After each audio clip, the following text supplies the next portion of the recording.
first thing we do before throwing is we weigh out some clay. Yeah. So thinking about what we want to do with the London clay, something kind of this size is like 1 kilogram or 1.5 kilograms. This is more like 600 grams. Yeah. And I think for the piece, we want something quite small, like a teacup. Yeah. So maybe we should weigh out 500 grams. Yeah. Does that sound about right? Sounds good.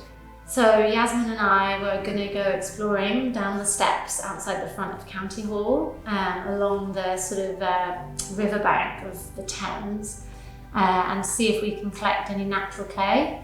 And the reason for doing this is to sort of continue the story of County Hall pottery.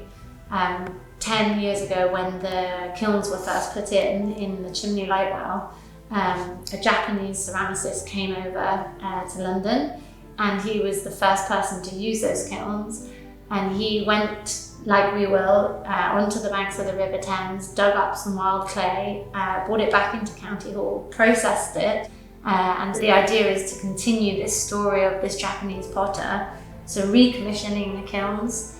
And now we're going to go back to that story from 10 years ago and make a pot from the banks of the Thames to continue this story of the first firing in the kilns will be of a local clay made in County Hall.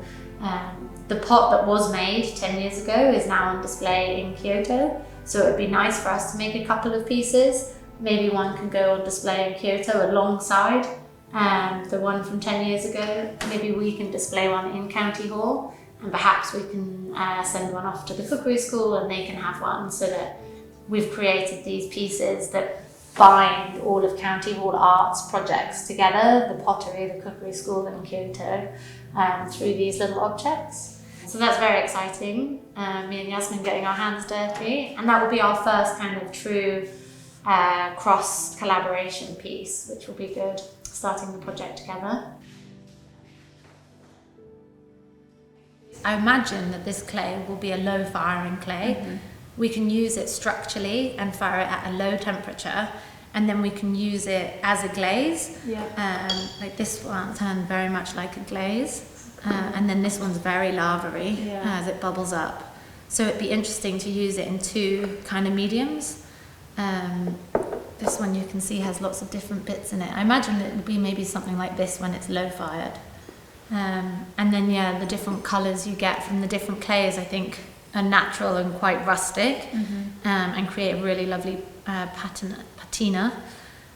So we can play about with that a little bit. Maybe if the clay that we harvest isn't structural, we can use a stoneware as the structure and use it as more of a surface decoration or something.